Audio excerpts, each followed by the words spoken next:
Hellish battles, hundreds of powerful explosions, heavy mines and artillery shells. Exactly. So, the situation on the front can be described in one sentence. Meanwhile, the Ukrainian armed forces have trapped the Russians in a deadly ambush.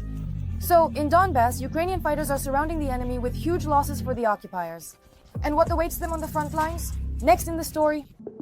Ukrainian defense forces have advanced in 2 settlements in the Donetsk region and near the village of Kruglenkaya in the Kursk region. The Pokrovsk direction. Here.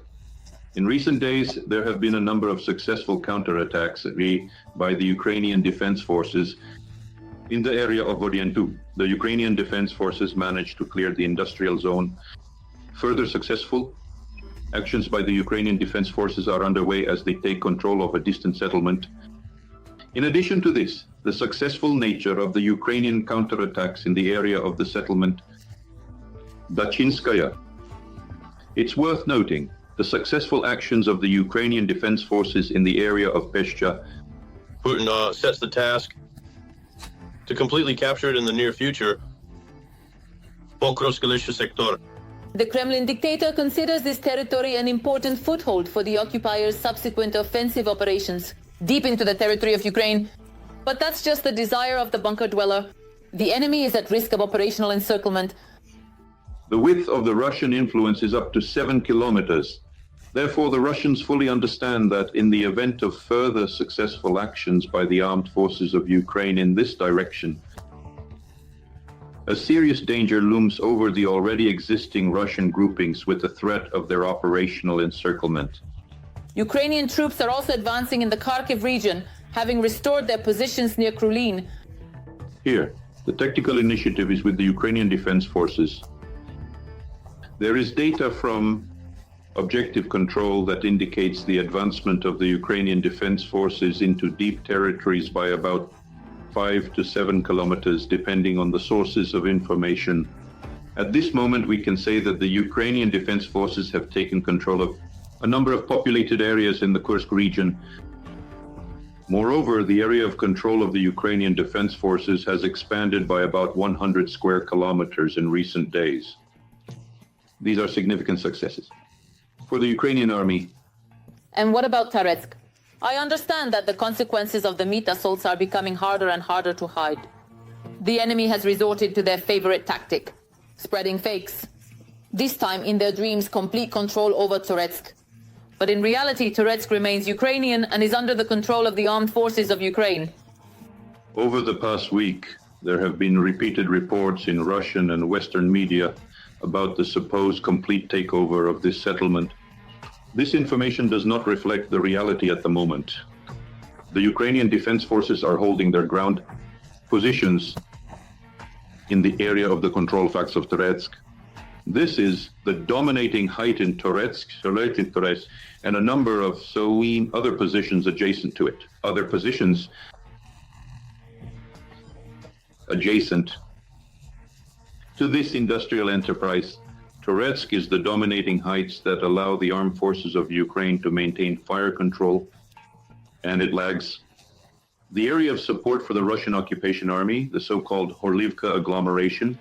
And although the Ukrainian defense forces are showing significant successes, the situation at the front remains tense. The enemy continues to bombard. In the last 24 hours, the enemy carried out 100 airstrikes and dropped 140 bombs on the positions of Ukrainian units and populated areas.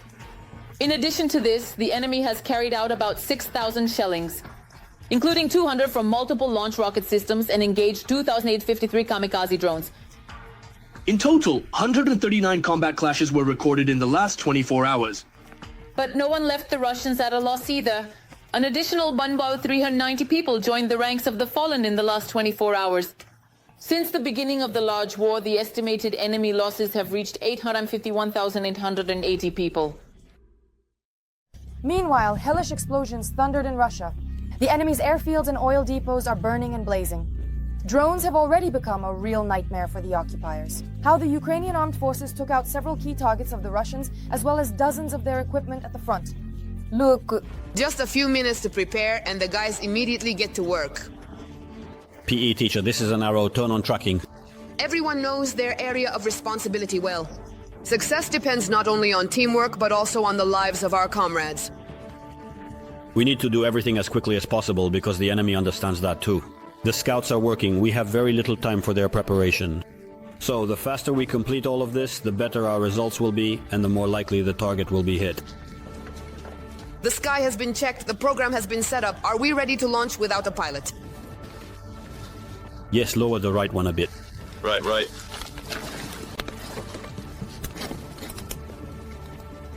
Yes. As soon as the target is confirmed, the work begins. Let them be ready. Launch on readiness. Launch in 3, 2, 1. We can't show the launch of this kamikaze drone, the system, and the self-guidance for security reasons. And here are the consequences of its work with pleasure. The downed convoy was supposed to deliver 1,000 tons of fuel to the occupiers in the Zaporizhzhia direction, but the defense forces had other plans. The security service of Ukraine blew up the tracks and stopped the train, while the operators from the 14th Regiment struck the front and rear with kamikaze drones. Next, they finished off the stationary target with HIMARS, which were adjusted by operators from the main intelligence directorate. It was such an important logistics route that the enemy used to supply ammunition, fuel, and everything needed for their front lines. This railway line was stopped for at least a week. But any successful destruction work begins with reconnaissance, the fighters say, which is why they work together.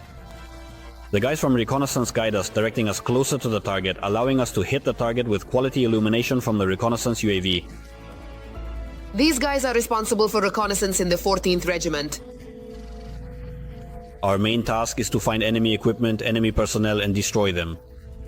From his call sign, it is easy to guess where this fighter, Kavon from Kursk, came from, escaped from the occupation and joined the ranks of the Ukrainian armed forces.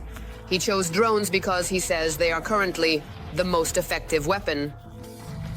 In English, you could say that it's a game changer. They fundamentally change the nature of the war. Without putting personnel at risk, you can achieve success on the battlefield. Kavon's task is to coordinate the work of his unit, not a participant. Prokolins. From here on, it's a collective effort. Some of the fighters are assembling and launching reconnaissance wings, while others are making adjustments. Andy is watching the monitors. He is the eyes of the unit. I work as an operator. I'm the eyes, although my own are starting to fail. And the most interesting part is when you don't adjust, but confirm the target for destruction. This is the most striking. They strike particularly important targets both in the combat zone and on the territory of Russia. Among the confirmed hits by the 14th Regiment just in the last month are the Smolensk aviation plant, the military airfield Engels II, and the Kristol air base located nearby. And also dozens of Russian air defense systems, fuel trains, heavy equipment, and these are just the operations that can already be talked about out loud. The guys say they still have quite a few explosive gifts for the enemy. That's all for now. Well, for more fiery news from the front, tune into the next episode.